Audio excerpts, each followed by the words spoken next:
Hello and welcome back. So this time we will talk about graus dos adjetivos. Before doing starting this grammar content, which is obviously A2 content, graus dos adjetivos. By the way, graus means degrees and adjectives means adjectives, as you know. But before moving on to this topic here, I'm gonna remind you a topic that belongs to level A1, but it's a topic that connects with this one that I'm going to teach now. So let's do a quick revision about this topic on level A1. So, o Pedro é mais alto do que a Joana. So this is A1 content, okay? So we're saying Pedro is more tall, so taller. Do que is just than Joana. So what's happening here? In this case, once again, this is A1 content, but it's just a quick revision. In this case, we are comparing Pedro and Joana. Okay, that's what we're doing in this case. But I could also say that o Pedro é menos alto do que a Joana. And now I'm saying Pedro is less tall do que, once again, do que is just than Joana. So keywords, mais do que, which means more than, menos do que, which means less than, and I can also say o Pedro é tão alto como a Joana, which means Pedro is as tall as Joana. And in this case, the keywords are tão como. These words, they never change, okay? So, mais do que, more than, this is invariable. Menos do que, so less than, it's invariable. Tão como, which means as, they are also invariable, okay? So once again, in this case, what we're doing is we're comparing two different, in this case, we're comparing Pedro and Joana, but we use this structures here that belongs to level A1 every time we want to compare two different things, okay? And now it's time to move on to level A2. And now I'm gonna tell you that there are loads of different funny and very sophisticated titles for these structures that I'm gonna show you now. But unless you're gonna have an exam, a Portuguese exam, today, tomorrow, or next week, I don't think that you have to be worried about how we call all these structures that I'm gonna show you on this chapter, okay?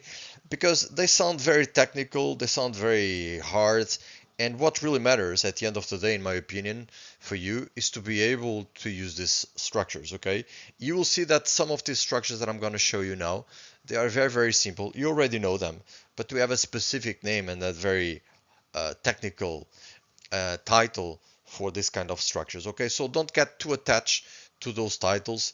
Just once again, unless you have an exam, and if you have an exam, maybe someone will ask you, let me know which, what's the name of this structure or that structure. In that case, it might be relevant. But if your goal is just to speak, to use the language, don't worry about these titles, okay? So, o Pedro é alto. So in this case, what we're saying is Pedro is tall, right? Very, very simple. And then I can say, o Pedro é muito alto. So what am I saying? I'm saying Pedro is very tall, right? Very, very simple. You already know this. O Pedro é altíssimo. What's this altíssimo? Altíssimo is like saying Pedro is very, very, very, very, very tall. Okay? So what we do? We add this íssimo that you can see here, íssimo, to the adjectives. And that's how we say very, very, very interesting, very, very, very fat, very, very, very intelligent, very, very tall in this case. So altíssimo is like very, very tall, okay? And then I can also say, o Pedro é o mais alto da escola.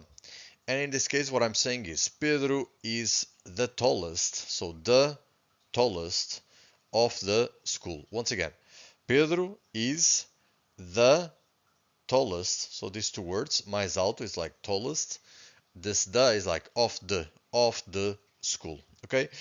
So these structures that you can see here, o Pedro é muito alto. This is so simple, but we already have a very technical title for this structure. And then o Pedro é altíssimo, that means Pedro is very, very, very tall. Once again, we already have title, a very complex title for that. And once again, it's the same logic here. So Pedro é o mais alto da escola. We also have a title for this structure here. And now let's see. So one of these structures we call this superlativo absoluto analítico. Once again, this is precisely the kind of thing that I believe that you should not waste your energy with. Okay, you don't have to go home and think, oh, I cannot forget what's the superlativo absoluto analítico. Who cares about that? Okay, once again, unless you have an exam, who cares if you know this funny title that we have here? Um, when do we use this? We use this structure to establish a value without making a comparison. So let's see. Alto. As simple as this. Muito alto. Muito alto, it's already the name of this structure. So when I'm saying Pedro, o Pedro é muito alto, I'm using superlativo absoluto analítico. You would be wasting your energy to memorize that muito alto or muito lindo. It's called like this, okay? So just move on with that. So alto, muito alto, lindo, muito lindo, and so on. So then, inteligente, muito inteligente, magro, muito magro, bonito, muito bonito, and so on, okay?